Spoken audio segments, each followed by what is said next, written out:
كنتم خير أمة أخرجت للناس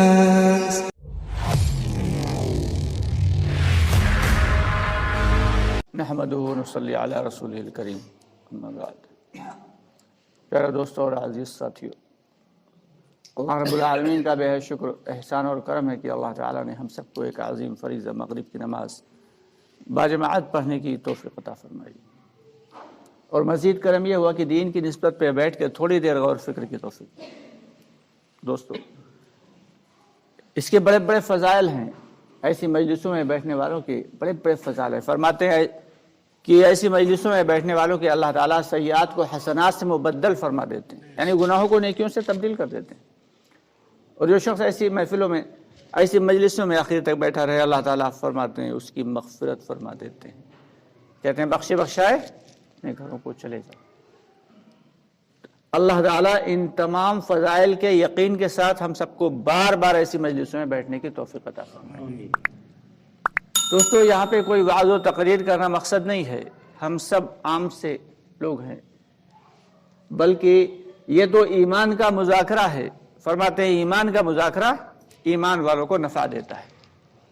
ایمان کی باتوں کو جتنا بولا جائے، اللہ کی وحدت، اللہ کی کبریائی، اللہ کی قدرت کے بارے میں جتنا بولا جائے، اور اللہ کی مخلوقات کے بارے میں جو غور فکر کیا جائے، اللہ کے بارے میں نہیں، اللہ کی مخلوقات کے بارے میں جو غور فکر کیا جائے اور جتنا سنا جائے، اس سے جو ہے ایمان میں اضافہ ہوتا ہے۔ اور اصل چیز، بنیادی چیز کیا ہے؟ وہ ایمان ہے۔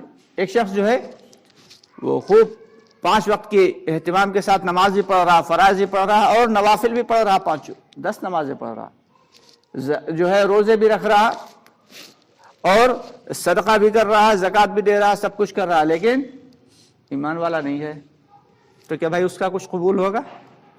اللہ یہ کہ اس کا اس عمل کے ذریعے اللہ تعالیٰ دنیا میں کچھ اس کو اجر عطا فرما دیں، وہ ایک الگ بات ہے، آخرت میں اس کا کوئی حصہ نہیں۔ تو اس سے پتہ چلا کہ بنیادی چیز جو ہے وہ ایمان ہے، اور یہ ایمان ہی انسان کو اعمال پہ کھڑا کرتا ہے۔ دل کے اندر ایمان ہوگا تو مجبور کر دے گا اپنے مشاغل میں سے نکل کے اللہ کے گھر میں جا کے احکامات کو پورا کرنے کا، مجبور کر دے گا۔ آج بازار میں 2 دکاندار برابر لگائے ہیں، ایک غیر ایمان والا ہے، ایک ایمان والا، دونوں کی دکانیں پڑوس میں ہیں۔ مسجد سے اذان کی آواز آئی، حی علی الصلاح، حی علی الفلاح، آؤ نماز کی طرف، آؤ کامیابی کی طرف۔ نہ وہ غیر ایمان والا، وہ تو خیر جائے گا ہی نہیں، جو ایمان والا ہے وہ بھی نہیں جا رہا۔ کیوں نہیں جا رہا؟ اس کا ریزن یہ ہے کہ دل کے اندر جو ایمان کی سطح، جو ایمان کا لیول ہونا چاہیے تھا، وہ ہے ہی نہیں۔ اس سے دو رائے نہیں ہے کہ بے شک ایمان والے ہم سب ہیں، اگر ایمان والے نہ ہوتے تو یہاں بیٹھے ہی کیوں ہوتے اس میں۔ لیکن وہ ایمان جو اللہ کو مطلوب ہے، وہ ایمان جو اللہ کو مقصود ہے، وہ ایمان ہمارے دلوں کے اندر نہیں ہے۔ اس ایمان کو بنانے کی یہ محنت ہے، جو در در بھٹکنا ہے، جو گھر گھر جا کے خوشامدیں کرنا ہے، جو لوگوں کی ٹھوڑیوں میں ہاتھ ڈالنا ہے۔ مقصد کیا ہے؟ کہ ہماری زندگیوں میں دین آ جائے۔ کہنے سننے والا سب سے بڑا محتاج، یہ نہ سوچے کوئی کہ جو کہہ رہا ہے وہ سب سے بڑا نہیں، جو کہہ رہا ہے وہ سب سے بڑا محتاج ہے، سب سے بڑا محتاج۔ جو سن رہے ہیں وہ بھی محتاج ہے۔ ایمان کے مذاکروں کے ہم سب کے سب محتاج ہیں، اور ایمان کے بھی محتاج ہیں۔ تو بنیادی چیز کیا ہے؟ ایمان ہے۔ ایمان ایک جڑ کی طرح ہے، روٹ ہے، یہ جڑ ہے، روٹ ہے۔ اب اگر ایمان دل کے اندر ہوگا تو نماز بھی قائم ہوگی، زکوٰۃ بھی بندہ دینے والا بنے گا، روزہ بھی رکھے گا، اس کے اخلاق بھی بہتر ہوں گے، اس کے کردار بھی بہتر ہوں گے، یہ تمام چیزیں آئیں گی۔ لیکن جب جڑ ہی کمزور ہوئے گی تو بھی نمازیں بھی اگر پڑھ رہا ہے تو ایسی ہی ہوں گی، بس جیسی تیسی۔ حالانکہ ان نمازوں پہ اللہ کی جانب سے بڑے بڑے وعدے ہیں۔ دوستو، آگے بڑھنے سے پہلے ہمارے چینل کو سبسکرائب ضرور کر لیں، اور ہماری ویڈیوز کو زیادہ سے زیادہ لوگوں تک شیئر کریں۔ بڑے وعدے ہیں۔ صحابہ کرام تو بڑے خوش ہوتے تھے جب نماز لے کے آئے اللہ کے نبی صلی اللہ علیہ وسلم معراج سے، تو صحابہ کرام بہت خوش ہوئے کہ چلو اب تو بلا واسطہ ڈائریکٹ اللہ سے لینے کا موقع ملا، اور انہوں نے کر کے دکھایا ہے۔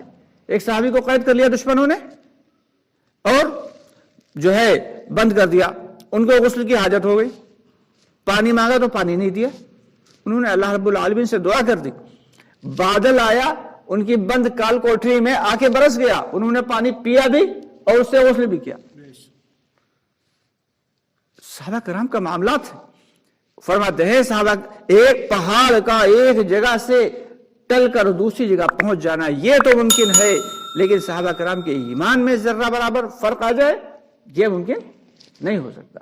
حضرت علی رضی اللہ عنہ فرماتے ہیں کہ اگر جنت کو اور دوزخ کو میں اپنی آنکھوں سے دیکھ لوں تو میری ایمان میں ذرہ برابر فرق نہ پڑے، یعنی حضور پاک صلی اللہ علیہ وسلم کی بتائی ہوئی بات کا ایسا یقین دل کے اندر۔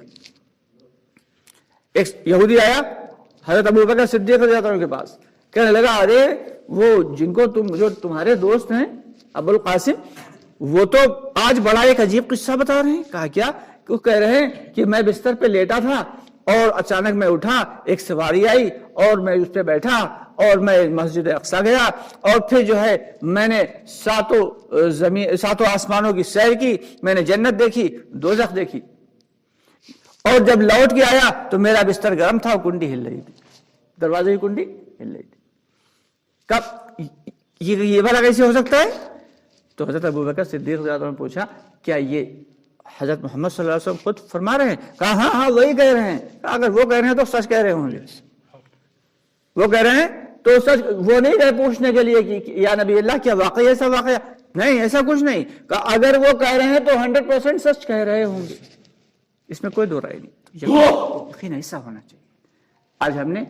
آج ہمارا جو یقین ہم کمزور ہوا تو جس سے سارے کے سارے اعمال ہی کمزور ہو گئے۔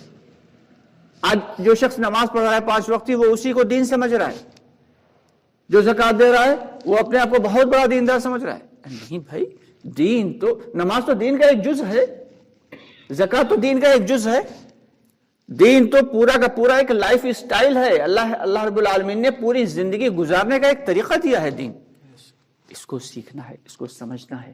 یہ کیسے سیکھیں گے، یہ کیسے سمجھیں گے؟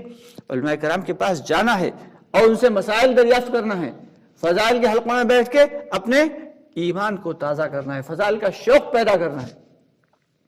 اس طریقے سے جب ہم محنت کریں گے، اللہ کے راستے میں نکلیں گے، در در ٹھوکریں کھائیں گے، کچا پکا نہیں کھاتے آج کل، کہتے ہیں پہلے لوگ جو تھے کچا پکا کھا کے ہاں اللہ کے راستے میں چلتے تھے، کام بہت تھا، محنت ہوتی تھی، اور کیا ہوتا تھا، لوگ اللہ کے راستے میں نکلتے تھے، لوگوں کی زندگیوں میں خوب تبدیلیاں آتی تھیں، کام ابھی بھی بہت ہے الحمدللہ، لیکن وہ فائدے نہیں مل رہے ہیں جو فائدے پہلے ملا کرتے تھے۔ آخر ایسا کیوں ہے؟ کیونکہ ہمارے اندر وہ اخلاص نہیں، ہمارے اندر وہ طلب نہیں، ہمارے اندر وہ فکر نہیں۔ تو اب فکر کے ساتھ، اپنے بھائیوں کی طلب کے ساتھ اللہ کے راستے میں جب ہم اپنی جان، اپنا مال، اپنا وقت قربانی کے ساتھ لگائیں گے، حضرت مولانا یونس رحمۃ اللہ علیہ فرما ان کی کارگزاری میں آتا ہے، مہاراشٹر کے بہت بڑے ذمہ دار کہ بیٹھے ہوئے مسجد میں اللہ کے راستے میں جماعت لے کے جانا، گھر سے خبر آئی بیٹا بیمار تھا، گھر سے خبر آئی کہ بیٹے کا انتقال ہو گیا، تو کیا کہہ رہے ہیں، کیا میرے پیچھے بستی میں کوئی ایسا نہیں جو میرے بیٹے کا کفن دفن کر دے؟ روتے ہوئے کہہ رہے ہیں جماعت لے کے چلے۔